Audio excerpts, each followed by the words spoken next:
Hello, everyone. Welcome back to a brand new episode of the Sens Hour podcast. Myself, Shane, and alongside with Derek, as always. Before we get started, we got a quick word from our sponsors, DraftKings. And I mean, you've constantly heard us about it. DraftKings has been all over social media and through the podcast. It's the leader in daily fantasy sports and how paydays can become every day by entering their contest with huge cash prizes up for grabs. Myself and a lot of the guys in the network have been doing the DraftKings daily fantasy. I haven't been so lucky. Some of my lineups have not worked out so well. But this week is jam-packed from basketball to golf. DraftKings has plenty of ways for you to have a front row seat to all the action. Making lineups on DraftKings is very fun. It's exciting every night. Easy to do. Gives you right into the game. Get your lineup and feel the sweat like never before. Every moment means more with DraftKings lineup on the line. It's simple. Each player has a salary associated with drafting them. Assemble a lineup of players while staying under the salary. Sit back and watch your points pile up. DraftKings has paid out over $7 billion to all of their users across sports. That's a lot of money. DraftKings is the leader in daily fantasy sports. So if you're a fantasy guy or girl, head on over there. Use THPN code to get your free entry with your first deposit. That is code THPN to get a free entry with your first deposit only at DraftKings. So with that out of the way, let's jump right into it. We got big news coming out of Ottawa yesterday. Our boy, Alex Galchenyuk, we were both really high on him. Didn't get a chance. We really thought he should have been given in Ottawa. And dare I say, public enemy number one in Cedric Paquette traded to Carolina for former Ottawa Senator, now current Ottawa Senator, Ryan Dzingel. So, Derek, tell me how you feel about this trade. Well, I feel good about the trade. I mean, basically what you said there, Galchenyuk, we were both looking forward, before the season, we were really looking forward to seeing what a guy like Alex Galchenyuk and his skill set could bring to the roster. A lot of people were drawing parallels to the Anthony Duclair situation that happened and played out a year before. And lo and behold, the guy that Anthony Duclair was acquired for, Ryan Dzingel, coming back the Senators' way. I love the trade, I'll be honest with you. I feel like Galchenyuk, just with his track record and reputation alone, he didn't really, make DJ Smith feel comfortable playing him a whole lot. So the opportunities were few and far between for Galchenyuk. And Paquette was a problem. I mean, you and I both agreed there on that front, and a lot of people did, quite frankly, because you look at the underlying numbers, you look at the primary stats, whatever you want to look at, Cedric Paquette was not a very good player for the Ottawa Senators.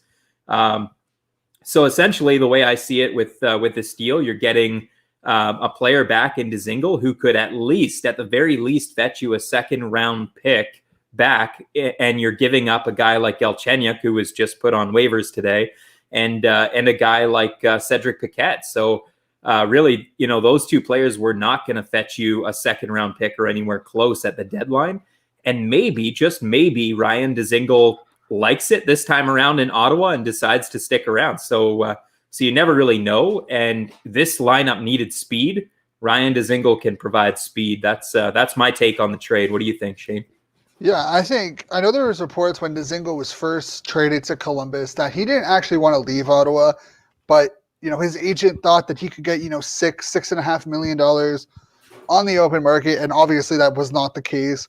He reportedly turned down a 5x5 offer. Dorian wasn't willing to give him more. I think Dzingel is happy to be back in Ottawa. He's excited for the opportunity. He'll probably get fourth line role. Honestly, I don't see him fourth line role. I don't see him taking out a Paul or a Stützle. But I think with Galchenyuk, and we talked about it before the season, Galchenyuk signing, I think, was more of an insurance situation if Stützle was not allowed to join the Senators this year.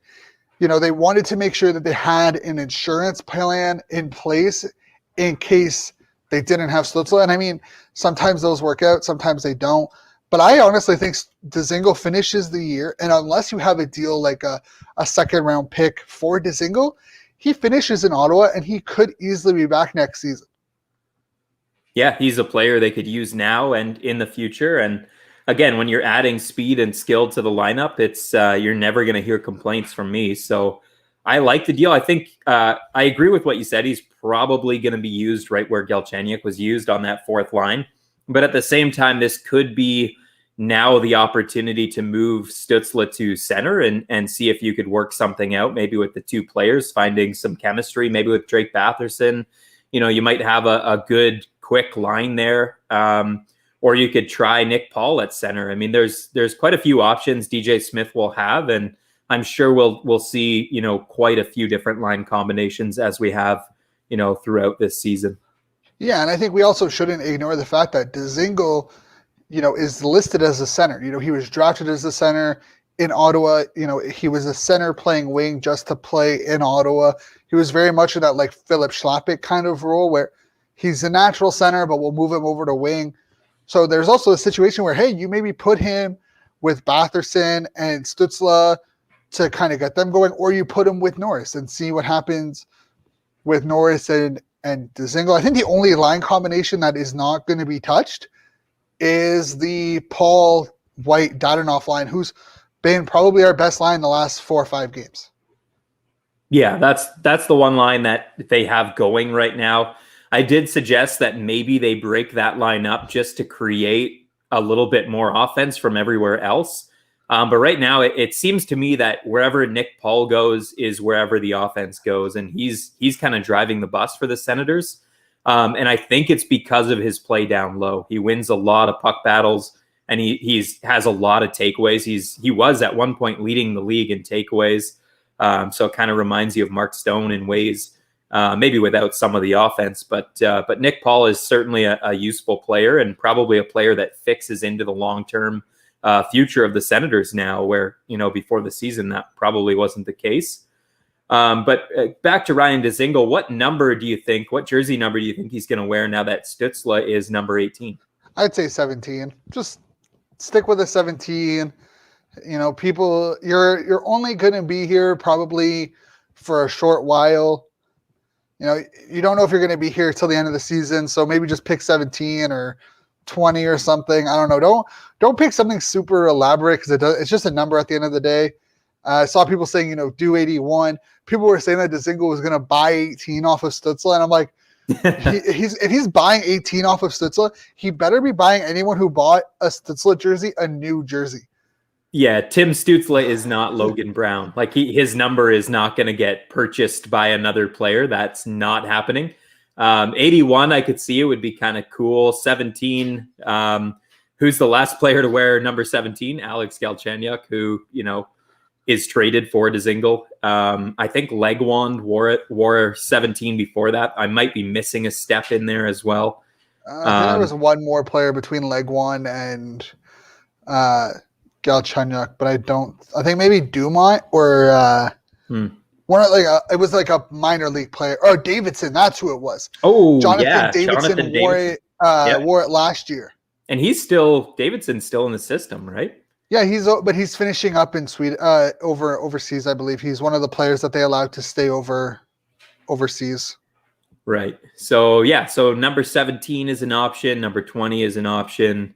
Somewhere in that vicinity would be cool as well. But we'll see. We love to talk about jersey numbers on this show, so we'll see where Dzingel goes with his.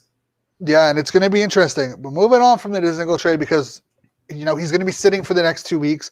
I think his earliest, if they really want to force him into the lineup, is March 1st against Calgary. I would be very surprised. I think we're going to see a March 4th against Calgary, the second game of a back-to-back against when we play Montreal on the 3rd and then Calgary on the 4th, to give him some practice time with the guys before being put into a game situation. But with that being said, we had other roster moves today. Tkachuk was brought up from Belleville after he had a horrible game on Friday with the Belleville Senators. It was a 5-1 final against Laval for Laval. He is called up to the practice squad, and then less than 20 minutes ago, it was announced that Gustafsson was also being put down to the taxi squad. So we know Matt Murray missed last game. It looked like he had a concussion, hit to the head on Thursday against Winnipeg. Is Matt Murray going on IR? Or do you think that they're just going to run 4 goalies for a little bit, let Mandolozzi and Cedric Andre run the pipes in Belleville for the week and kind of go from there. Yeah, it's funny that, Belleville finds themselves in a really similar situation to Ottawa. They couldn't buy a save and, had a really, really rough start to the season. And, us fans and a lot of people were asking for Decord to be called up as the savior. And then he goes and has a very similar start to Murray and Högberg in Belleville. But I think this is indicative of Matt Murray being on the IR personally. I'm pretty sure that's the corresponding move that we're going to see happen. And hopefully we will get to see Joey Decord make not his NHL debut, because I believe he made one start right after they signed him, and then he went to Belleville. So he'll make his second ever NHL start, hopefully within the next week. Yeah, I think if we were to see him, because I believe that if we retroactive Murray to Thursday when he got hurt, it's 7 days from that day, but I don't think it includes the Thursday. So it'd be starting on the Friday. So he's not eligible to be taken off IR until this Thursday. But we could see him Wednesday, because I don't see them putting Decord in on the back end of a back-to-back, third game in 4 nights against Toronto. I would see them putting him against Wednesday against them. But in other news, Brandstrom should be up on IR sometime this week. I believe he should be ready to go by either Wednesday or Thursday. I believe it's Wednesday at the early. He should be able to come back. Do you just send him down to Belleville at this point? Yeah, it creates complication, right? It creates complication.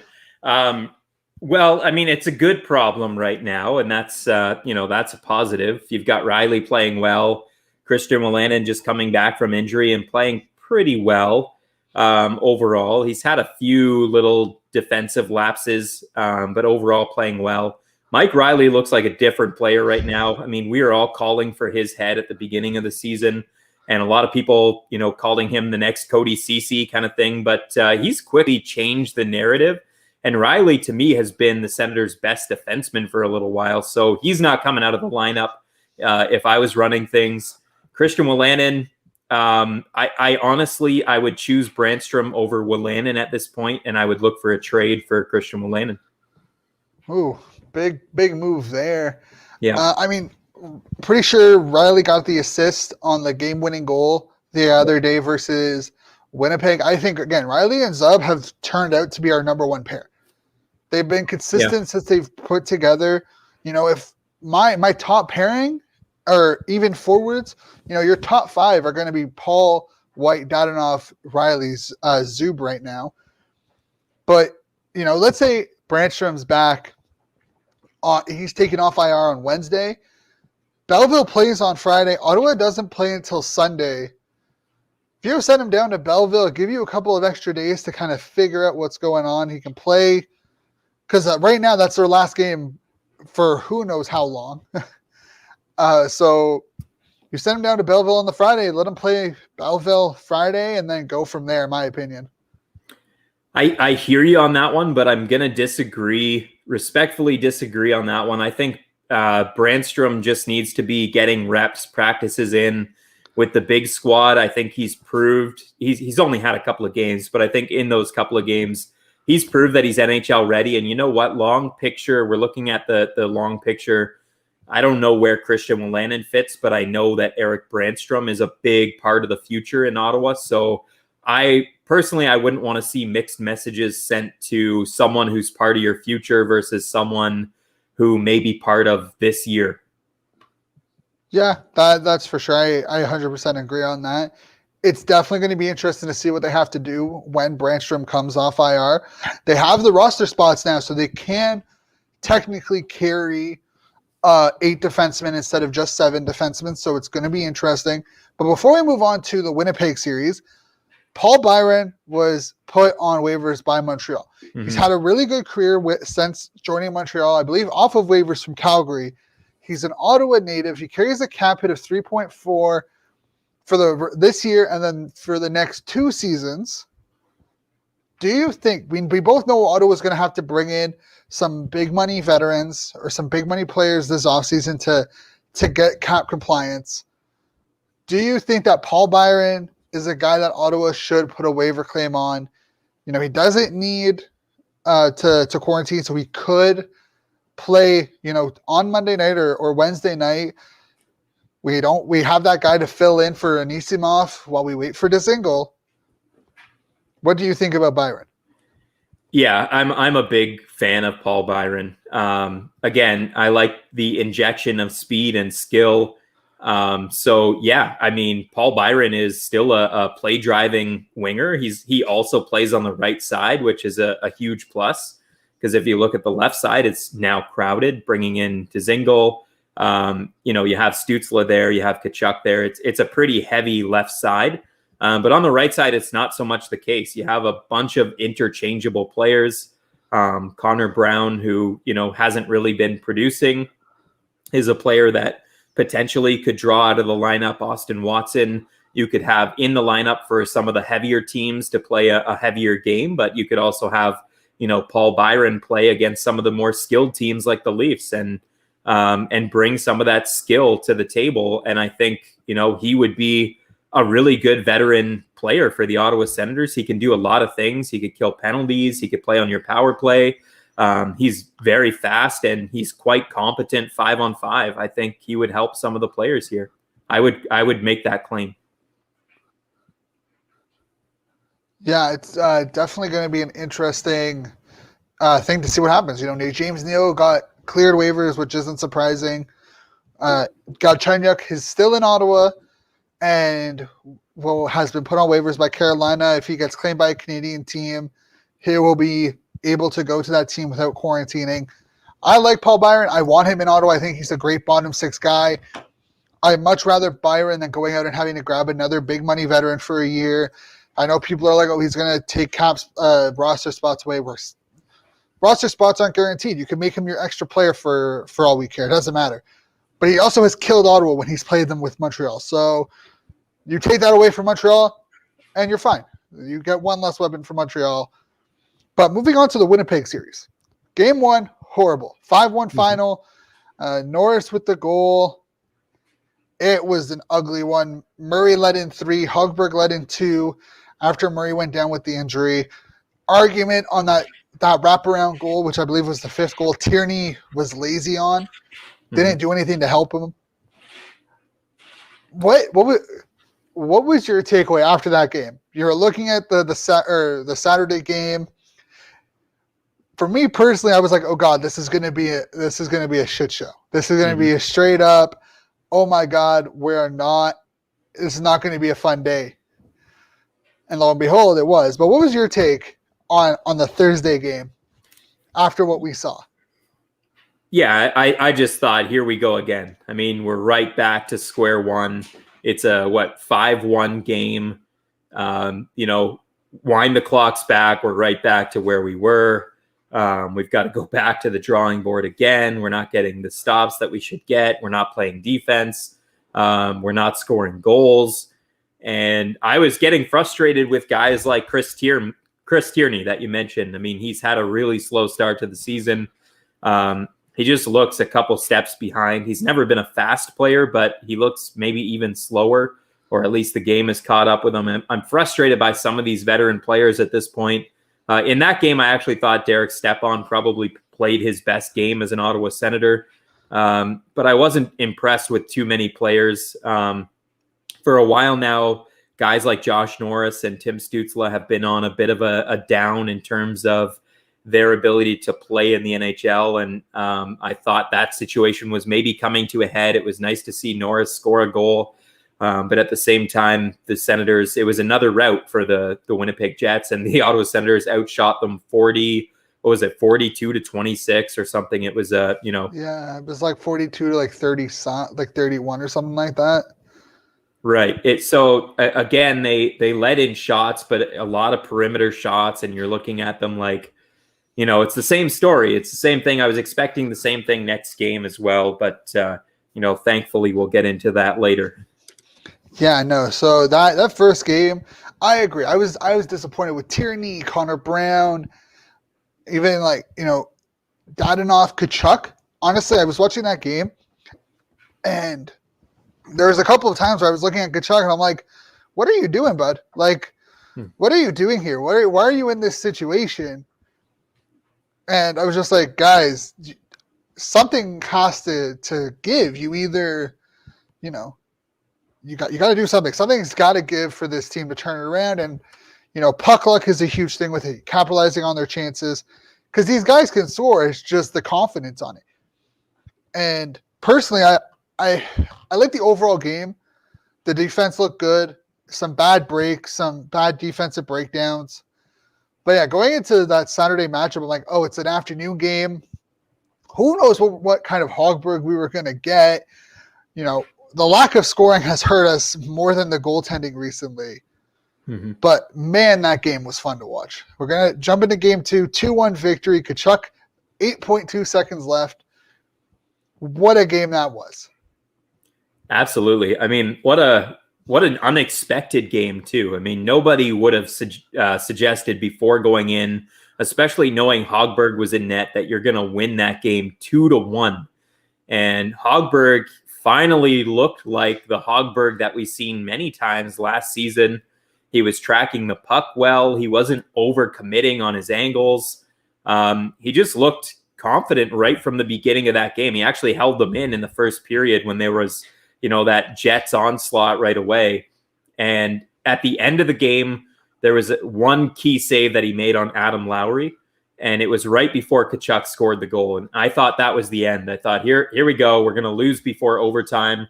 We're not going to salvage a single point out of this game. I'm ready for it. And no, Högberg comes up with a huge save, a couple of them on that sequence. Tkachuk comes back down in a crazy deflection, and it goes in. Finally, the Senators get a bounce. And, terrific game all around. It was back and forth. It was a close game, but still, you'll take those 2 points and run away. Yeah, I think Högberg, and they talked about it after. And before I get into it, it was funny because there was a guy who posted on Twitter Dzingel's last goal with Ottawa, which happened to be Ottawa's last win in Winnipeg.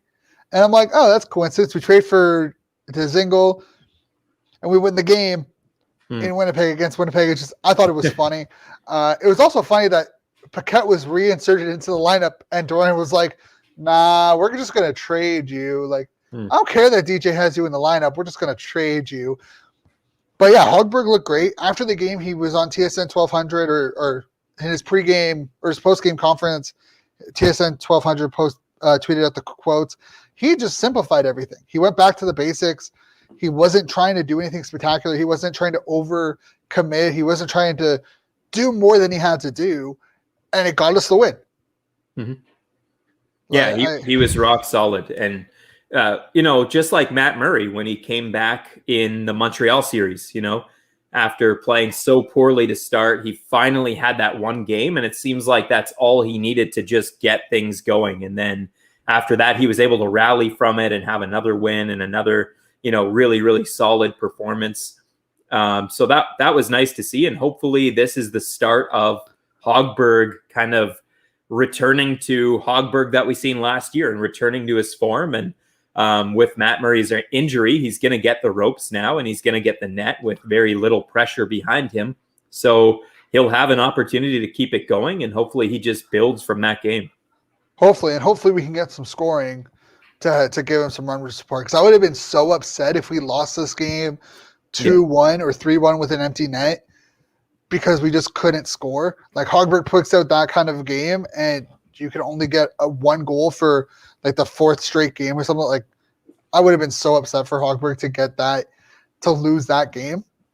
I was going to say, how many one-goal games in a row had the Senators had before they finally broke through and got 2 in this game? It was 4, you said, or would have been 4. So we had our win against Montreal was 3, and then it was 1 against Allen, and then we had 2 against 1 against Smith, 2 against Koskinen, 1 against Hellebuyck, and then 2 against Hellebuyck.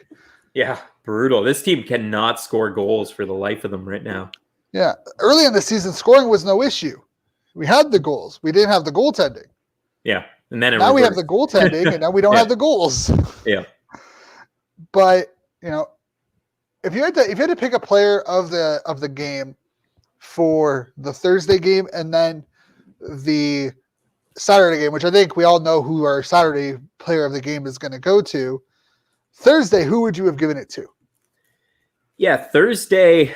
I remember Derek Stepan being okay in that game. I don't want to go too far and say he was great, but I remember looking at, watching that game and thinking, okay, I could see, this is probably what Pierre Dorion was trying to acquire when they acquired Derek Stepan. He went right back to, normal Derek Stepan the next day. But at least for that first game, I thought, okay, I could see it now. So nobody played particularly well, but I'll give it to him out of pity. For me, personally, it was Artyom Zub. I think he played really well. He was confident, calm, controlled the puck for most of the game. He was a calming presence. He reminds me a lot of what Mark thought would do for Ottawa when he was on the ice. Yeah. For him, for that game, I give it to maybe it's too early to say because, he could always turn out to be a Zaitsev 2.0 in terms of contract versus value. Mm-hmm. But, when I watch him play, I look at him like Gonchar. The way he moves the puck, the way he skates, he's very smooth. He has really great vision. I personally think he's a better defensive player than Gonchar. A little less offensive upside, obviously. Yep. Still a smooth skater, great vision, and great hockey IQ. Yeah, so from what we've seen so far in the sample, I agree with you. I think he's a very smart player with and without the puck. He just always makes the right decision. His offensive skills, they're not, they're not Sergei Gonchar, but they're at least good enough to play with some of the top Ds on any team. And it's huge having that player on the right side because it builds up whoever's on his left side. And in this case, it happens to be Mike Rielly, who's playing really, really good right now. But going back to the, who we would pick from that second game, I think Högberg, comes to mind first. You have to go with Högberg, but right there with him is Mike Rielly for me. Out of that second game, I think, it's kind of come to a head now, and Mike Rielly's had a handful of games. Basically, when Matt Murray rebounded, that's at the same time that Mike Rielly's rebounded in my mind. That very same game, I noticed a different Mike Rielly. And since then, it's been a gradual buildup. And I think it came to a head last game where Mike Rielly was arguably the best player on the ice, aside from the goaltender. Yeah, 100%. I agree. Mike Rielly has definitely turned the corner. And I think that has a lot to do with Zub. If you watch the play that Mike Rielly did to kind of just throw the puck on net, pinch in, and get that offensive chance that he did to get on the game-winning goal, we probably wouldn't have seen that same play a couple weeks ago. He probably would have tried to just dump it around the net, play for overtime. He's playing with a lot more offensive confidence and defensive confidence. But honestly, for me, my player of the game is going to Colin White.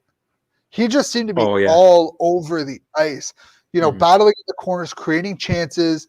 That pass to Dadonov for the tying goal was beautiful. He just seemed to be everywhere.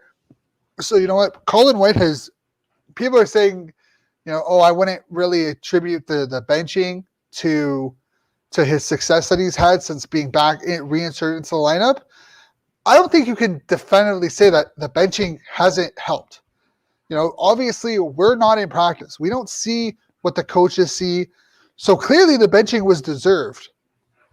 He's come in, he's worked, he's been consistent shift after shift, game after game, and he hasn't relinquished that role. So in my opinion, the benching helped him kind of understand what the coaches wanted from him. And he's been solid. He had a really good game. I think he can be a breakout for White and that entire line within the next couple of games. Oh, that line was buzzing all night. They were creating offense. Colin White, for the last few games too, much like Mike Rielly, it's not just one game performance for Colin White. It's been a handful of games where he's really noticeably much better. To me, it's his strength. He's faster, but he's also way stronger. He's winning puck battles this year. that he wasn't winning last year. He's staying on his feet. I mean, you start to notice these things, even with Brady Tkachuk. You know, how many times was he laid out on his belly or on his backside through the first year or two of his career? And now he's always on his feet and he's winning puck battles. Colin White looks that strong now. And, you know, it's only a matter of time before Tim Stützle gets there. It'll be a couple of years, and Josh Norris. And those are the two that really need to strengthen up. But Colin White, I completely agree with you there, Shane. He had a terrific game last game. Yeah, and, you know, hopefully it continues against Toronto. And before we get into the Toronto series, you know, we do this every time after every episode. Let's go through the good, the bad, the ugly for this Winnipeg series, starting with the ugly. We're going to go reverse order, go ugly, bad, good. What was the ugly for you in this series? Yeah, well, the ugly was that entire first game, really. I mean, if I could just wrap it up with a bow, I guess.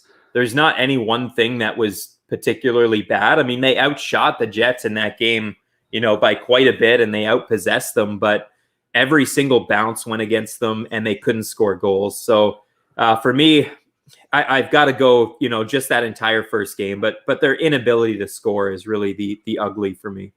Yeah, I agree. That first game was ugly to watch. It was not a fun game. But overall, yeah, the inability to finish on their chances is the ugly. You know, this isn't a team where they can't score 3-4 goals a night. They have the skill. They have the offensive chances. Their lack of finish, you know, Dadonov seems to be finally finding his groove. He's had 3 goals in the last 4 games. So maybe that kickstarts things. But overall, the lack of finish has been concerning. So for me, the ugly is definitely the lack of finish.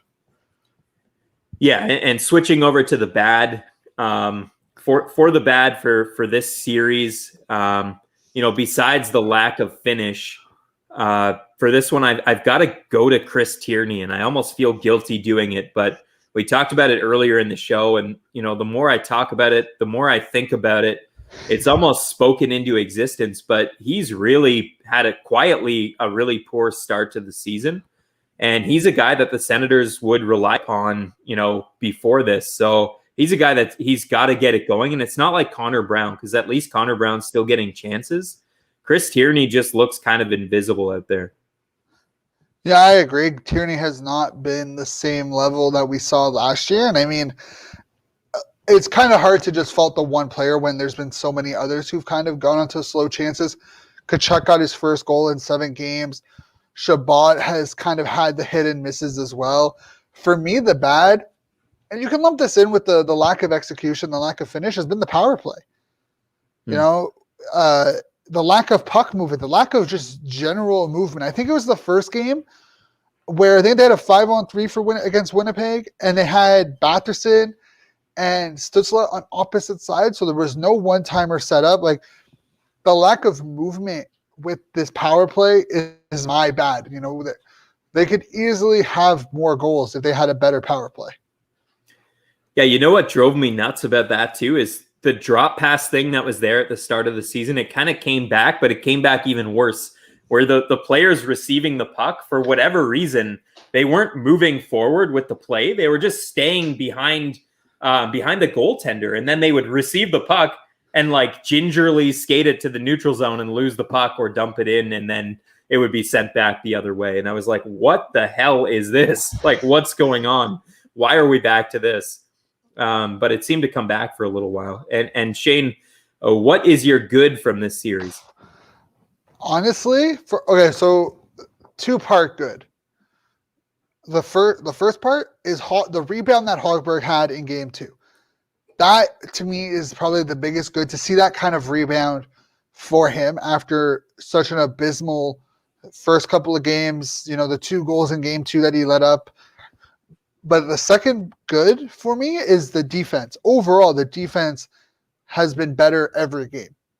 I think there's been more offensive defense, like more problems defensively from our forwards than there has been from our 6 defenders that are in the lineup right now. I think there's more. Obviously, you have your turnovers and whatnot, but I think a lot of the breakdowns, like the goal, like Scheifele's goal in game 1,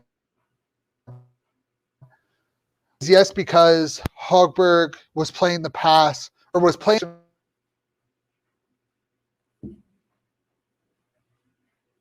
in this, like he didn't back check properly to take Scheifele. Like Scheifele was his man, and it cost them a goal. So I'm just gonna say, overall the defense has been very well. They've moved the puck very well. So that's been my good for this series. And for my good, I'm going to go with a couple of different lines. I'm going to go with the Paul White Dadonov line because finally the Senators have a line that could cycle the puck really effectively in the offensive zone. And that's something they struggle to do all season. The more you're able to play with the puck in the offensive zone, obviously, it's better for your puck possession and you have more ability to score. And at the same time, you don't allow the opposition to attack you and potentially score a goal. So I'll go with that for the good alongside the Zub and Rielly D pairing, because I think that's just been completely stellar, and having a legitimate top four is something that's going to turn the tables for Ottawa. Yeah, 100% agree. I think those two lines have been very good for Ottawa this year, or the last couple of games. But we're going to take a quick break. We come back, preview the 3-game set versus Toronto, what we expect and what we hope for. And we'll also talk a little bit about the 2-game set, first 2 games for Belleville. That was not very good for the Belleville Senators. So thank you all for tuning in so far. You can follow us on YouTube, Instagram, Twitter, Sens Hour. Stay with us. We'll be back shortly. You know what? I'm just so heated because of what you're telling me, because I do not want to live in a world where a Kraft dinner is the fucking substitute to a good macaroni. You're putting powder. No. Macaroni, as you call it, is a substitute for KD. God. Oh my God! Go to Italy. If you crack ask, open some fucking Kraft dinner. No. If you ask any Canadian, would they rather have macaroni or KD? They will tell you KD is the best. It is superior. It is a fucking national treasure, and it is the greatest dish in Canada.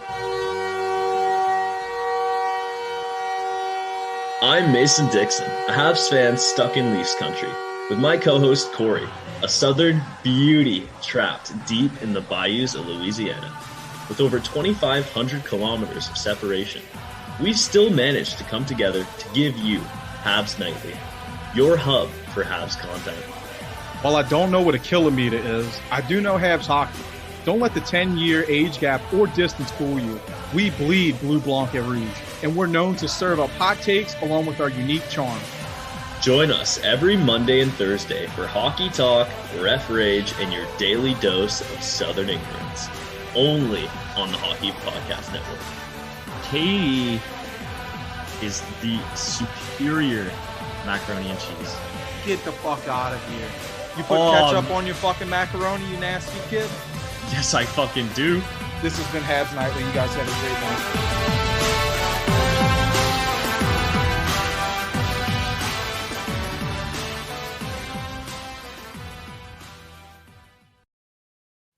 And we're back, and the Buttes from Habs Nightly continuing to talk about mac and cheese versus KD. If you didn't listen to our ramble about that, check out our last episode, episode 21. It's on all your platforms. You can check it up on our YouTube page as well. Fantastic episode. It came up a little bit late because I got the thing wrong. It's fine. I've fixed it. It's up. It's posted. You can all go see it. But onto this series against the Toronto Maple Leafs. I believe games 3, 4, and 5 against the Leafs out of 9. And, two obviously opposite ends of the standings right now, all expected.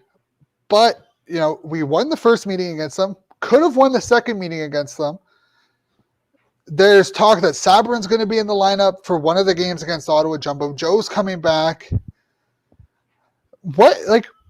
In reality, realistically, do you think there's a chance that Ottawa can win this series and not necessarily sweep, but get 4 out of the 6 points?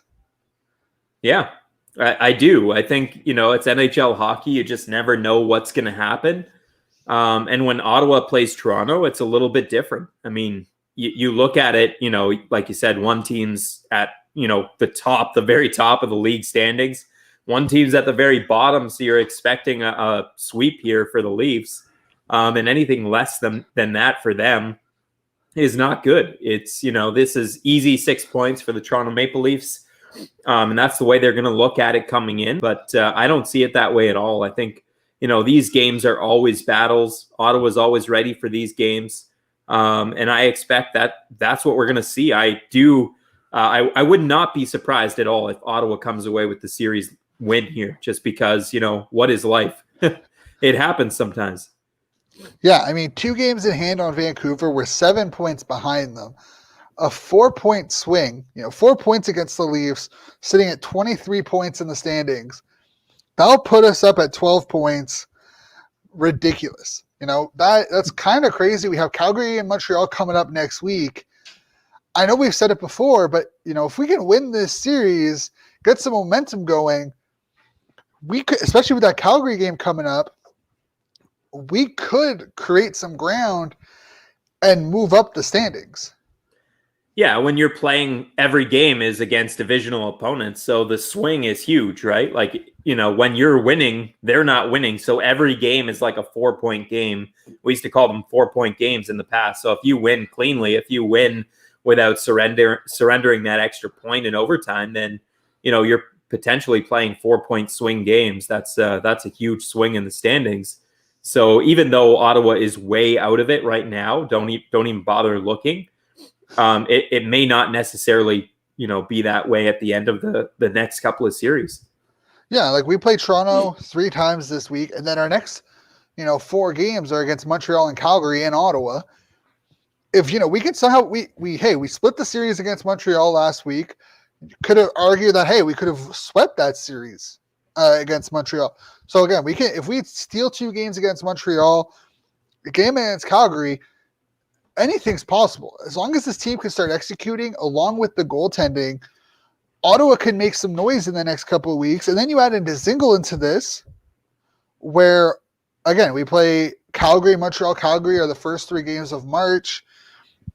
We play Calgary like 5 times or 5 times in March.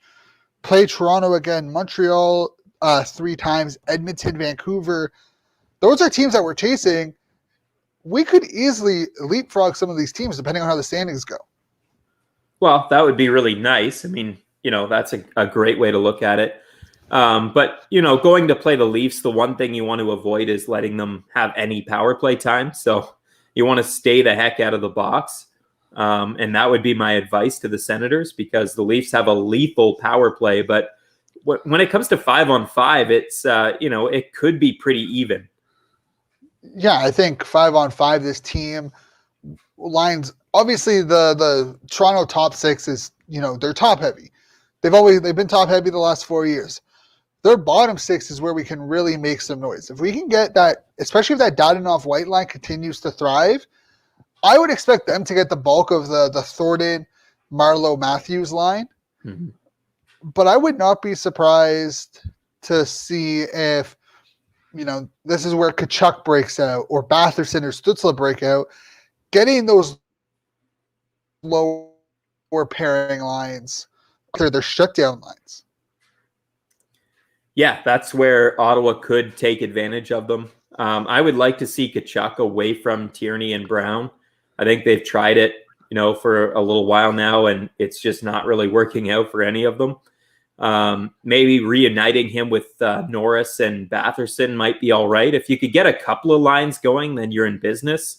But right now, the Senators seem to only get one line going every game, and lately it's been the White, Paul, Dadonov, and yeah, like you said, they're going to be relied upon to shut down the heavy line with Marner, Matthews, and Thornton. No question.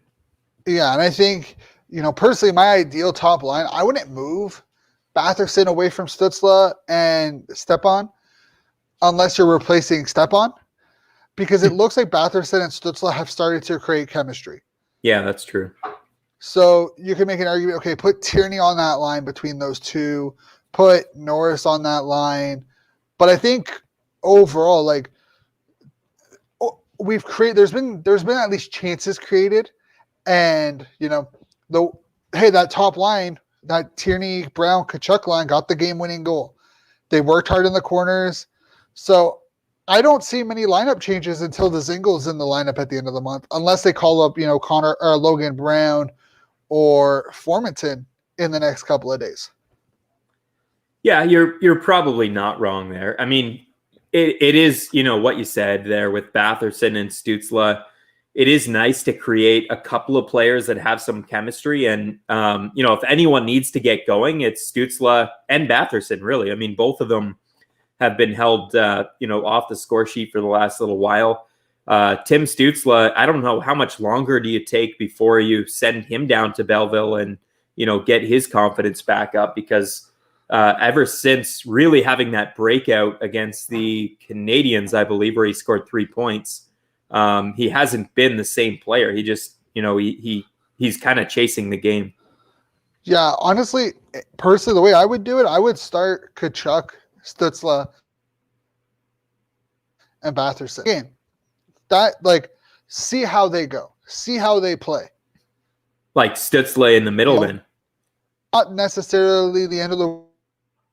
If you have those three on the no one's gonna look at it badly if you have those three on the line together.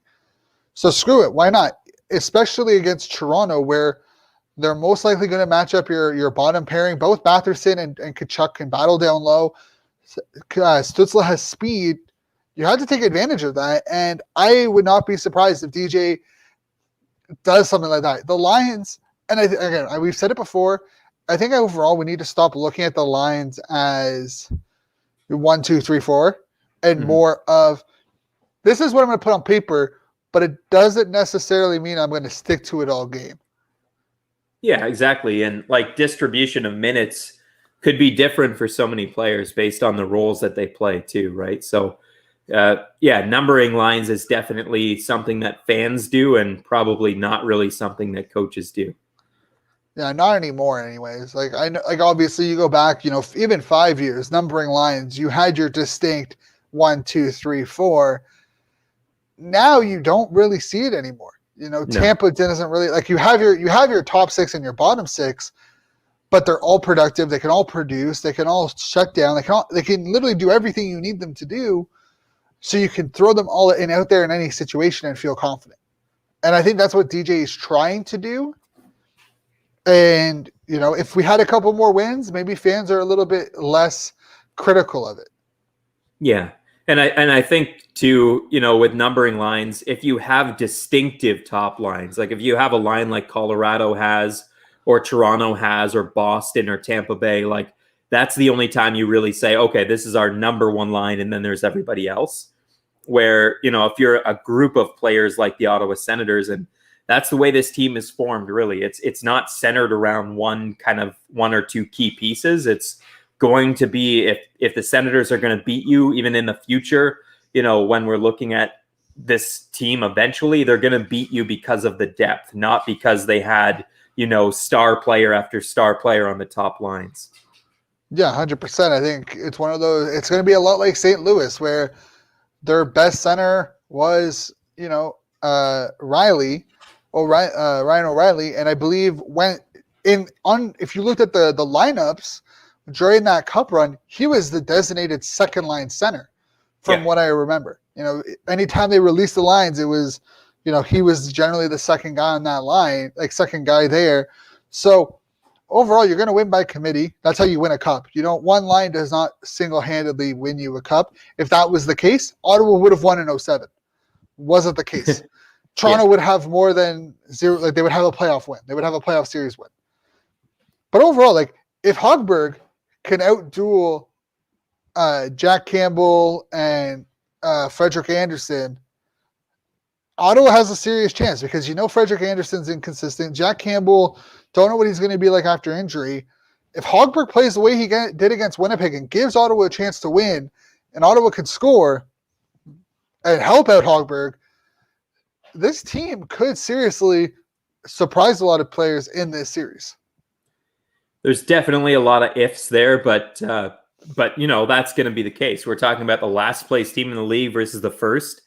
And, that's just the situation that Ottawa's in right now. But could they win? Absolutely, they could. It's the NHL.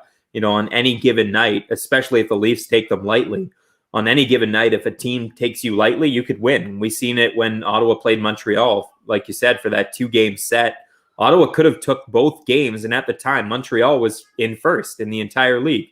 So it can happen. Yeah, and the other night, Nashville lost to Detroit 4-2. They were down 3-0 at one point. Nashville has turned into just a complete shit show of a team.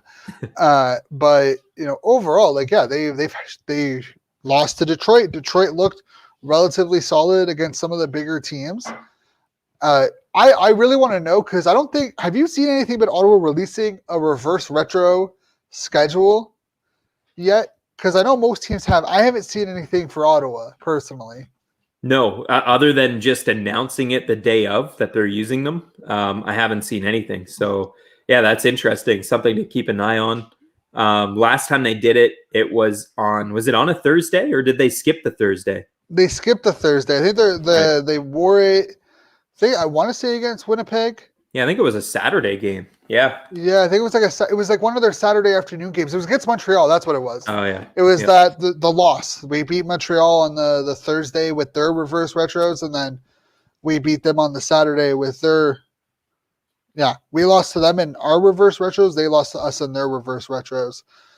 But could we see Ottawa wear the reverse retro in Toronto? Maybe. I mean, it's a sharp jersey. I'm excited to see that one debut again. Yeah, I really hope we see it against Montreal on Sunday or Calgary on Thursday. I would love for teams to wear double dark. Both teams wearing their dark jerseys. Personally, if Calgary were to wear their Blasty jersey in Ottawa, when Ottawa was wearing their reverse retro, I would be all about it. It would work. I mean, some of the jerseys, obviously, they wouldn't work together. You wouldn't know who your teammate is and who isn't. But some of them that are just totally different colors, it doesn't really matter. I mean, if Montreal had a reverse retro on and Ottawa did, one's blue and one's red. You're not going to confuse the two. Same with the Blasty is a black jersey with the Ottawa's red. It would work well together. It would be fine. It would be fun too. Yeah, I mean, I wish the NHL would just allow the teams to pick whatever jersey they want. Screw setting these dates of like, oh, we're going to wear this jersey on these days, this jersey on this day. Screw it. I want to wear let the captains pick the jersey. Do a baseball. If I remember correctly, baseball does the starting pitcher picks the jersey that they wear. Right. Allow the team captains to pick the jersey that they wear. Baseball also has like 8 jerseys in their rotation to pick from. Yeah, that's true. Like you never see the same one twice. But I don't know. I think it'd be cool. You have your captain pick out the jersey that you want to wear. St. Louis has like 5 to choose from now. Yeah. So Phoenix has a couple to choose from. Carolina has a couple to choose from. So, seeing those be picked by the captains, I'd be sick. Yeah, for sure. I do notice too, some of the goaltenders, like their whole setup changes with the reverse retros. Like some of them have gone right into it. Not Ottawa's goalies, because they've got boring setups. But if you look around the league, I want to say it was Calgary. It was Markstrom, I believe, had a beautiful setup in his Blasty jersey. It was really cool. Yeah, David Riddick actually has the Blasty horse on his pads. Yeah, it might have been Riddick actually that I seen then. Yeah, because people were making fun of Markstrom for basically using his skate pads from the Vancouver skate jersey, the colorway and the scheme that he used for those pads for the Blasty jersey, because they're similar colors. Yeah, they line up perfectly. Yeah. So people were making fun of, he's just practicing to wear the skate jersey and whatnot, which was hilarious. But yeah, Riddick has the Blasty logo on his pads that when they're put together, it forms the horse. That's crazy. That jersey too, that one is really sharp. It's beautiful. That one, and I don't know if you've seen the Panthers game last night. Oh my goodness. I don't know how I feel about the Panthers jersey. I saw it. It brings me back to the 90s. It looks terrific. See, Tampa's reverse retro when they wore the other day. Beautiful. Yeah, so I want them to go back to that logo. Yeah, that one's super cool too. It reminds you of Le Cavalier and St. Louis. Like, you know, that one really brings you back. The Hudobin, the Richard, those guys. Yeah. Arizona mentioned wore their purple reverse retros the other night. Yeah, which was super nice. They're beautiful, but you know we've kind of deterred from the Toronto series a little bit because that's what we do on this show. Yeah. But again, so before we move on to Belleville real quick, because we're hitting at the hour and I do want to touch up on Belleville. What are your predictions? Give me your 3 predictions, one for each game, player to watch, whatever. Let me know. Who do you think is going to stand out? Whatever you want. Give me your 3 predictions. All right, let's go for the first game. Högberg's going to come in and be equally as solid. And that's my prediction. I think he's going to, build off the confidence that he got last game. And I think he's going to steal one for the Ottawa Senators right off the hop tomorrow night on Monday night. So that's my first prediction. In the second game, I think the Leafs are going to bounce back, and I think they're going to have a dominant performance. So I think that's where we're going to see a lopsided score. But then in the third game to close out the series, I think the Ottawa Senators are going to take it in overtime. And I really, really feel like Stützle is due. So look for him to have a big series on the biggest stage against the Leafs. Yeah. Those are pretty good. Personally, I'm going to agree on number 1. I think, Högberg's going to come in after that solid performance against Winnipeg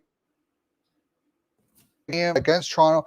Game 2, though, my bold prediction is Stützle has a 3-point night. Batherson gets on the score sheet with 2 goals. That's my bold prediction for Game 2. Game 3, Tkachuk and Marner Matthews fight. Watson and Sabrin fight. And Norris scores a hat trick. I got 3 predictions in Game 3. I'm going bold for the last one. I think Norris is going to have a breakout game on Game 3. Game 3 sounds fun. That's the Thursday night game, I believe, right? So the back-to-back. That one sounds like the most fun. So we'll see how these predictions work out for us. Yeah, they're not. I guarantee my Game 3 is probably not going to happen, especially Norris getting a hat trick. But who knows, right? They play the game for a reason. But before we end off, the Belleville started. I didn't know if you had a chance to watch the Belleville games. They were free on AHL TV this weekend. They were a lot of fun. Belleville got their butts handed to them against Laval. A lot of sloppy defensive play. It looked like players who haven't played with each other before. And I think we scored 1 goal. The top line, the top line in Game 2 was Schlappick, Brown, and Abramov. Top line in Game 1, Schlappick, Brown, Sokolov. Brown needed these games. Again, I don't know did you watch them? I didn't watch the games, but from everyone I've heard from, they said that Brown looked really, really bad. Yeah, so here's the thing. Brown didn't look slow. He just looked like he was trying too much. Like he was trying to force things. He wasn't just allowing it to happen. He was trying to find the perfect pass. He was trying to find the perfect shot, and it just didn't work for him. They were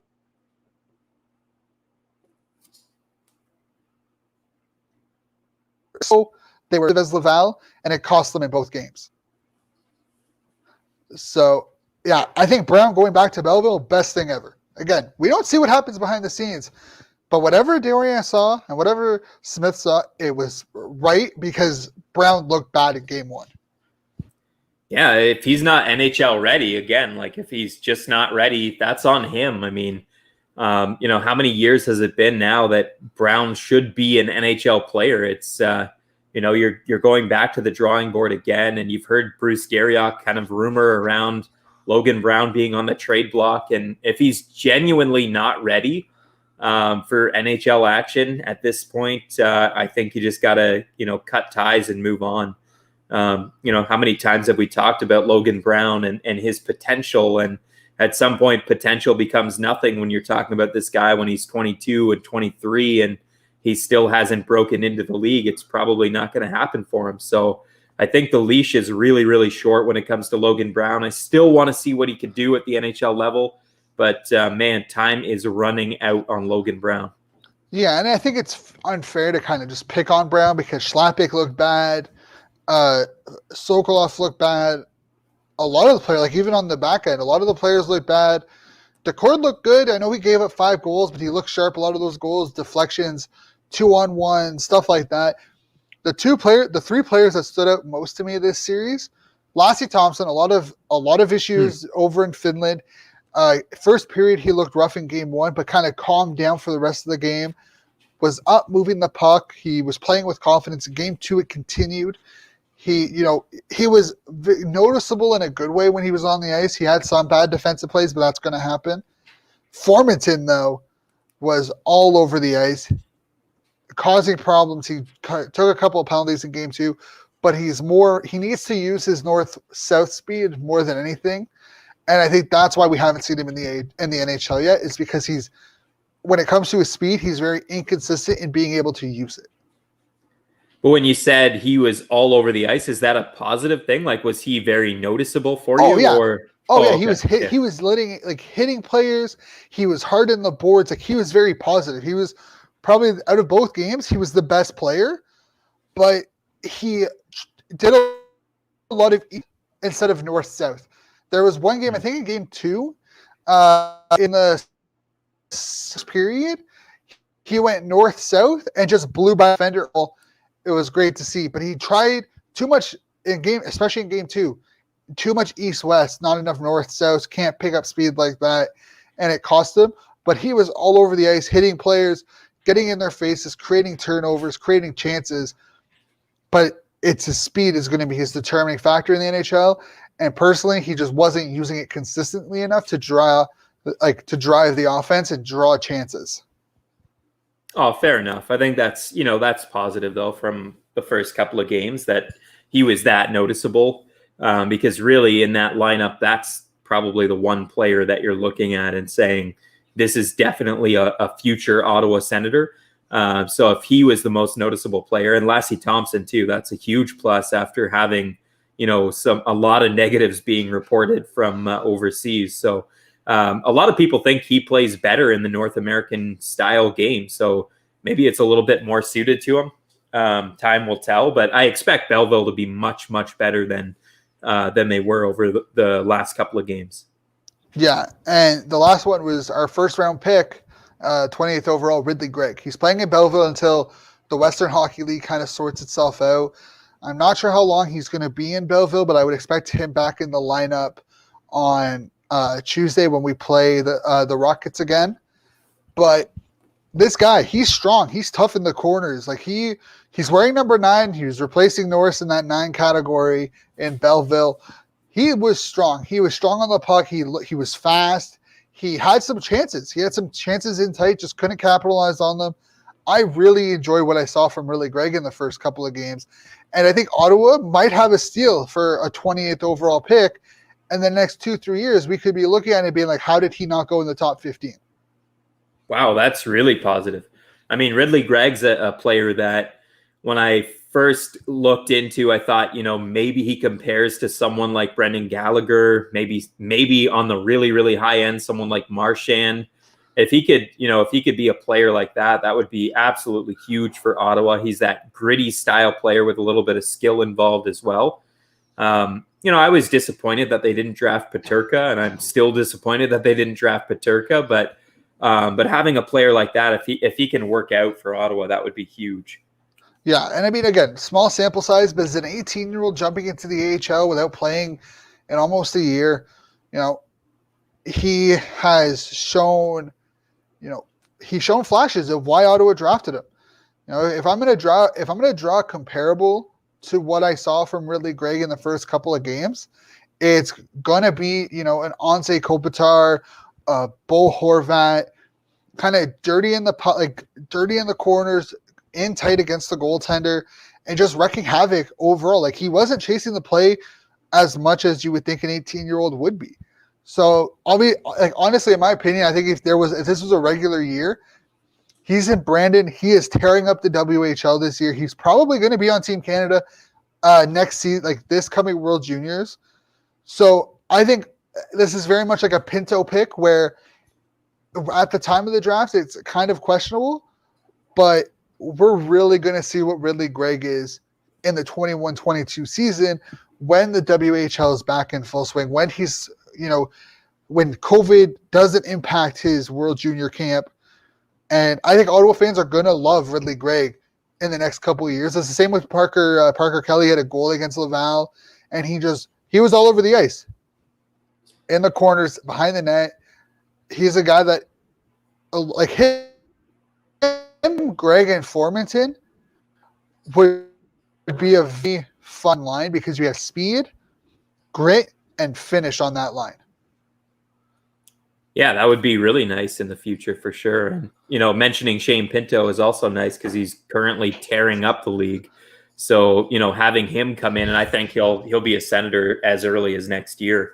That's another huge addition. So there's still, there's a lot of prospects that are on the team currently on the Senators, but there's still, these prospects that Shane just mentioned that are coming up as well. That should help round out this rebuild, and then we'll finally be able to see kind of what we have and actually assess the talent that we have. But for now, we keep looking toward the future. Yeah, and Mandolozzi played good. I mean, I think he left out 5 goals as well, but overall, he played solid. His positioning was good. So I think Ottawa, if they could stick to the plan, we're in very good hands for the future of this organization. There you go. That's really positive. Because a lot of people are, starting to question the rebuild, and they're kind of on the fence of, again, is this the real thing? Is Ottawa really going to be able to turn the corner, especially being, where they are in the standings this year? We're expecting a little bit of an advance. So time will tell. Really, next year is a huge telltale sign, but it really isn't about where they finish this season. It's about where they are next season. And we'll have a much better indication next season of where this team is at. Oh, 100%. And I'm excited. I mean, I'm excited to see what the end of this year finishes like. Excited to see the growth in the players. We'll be keeping a close eye out in Belleville. Sorry, the lighting got really bad. The sun is literally just going through the window right now. But it's the end of the episode anyways. Thank you all for listening. Follow us, Sens_our YouTube, Twitter, Instagram, and Sens Hour on YouTube.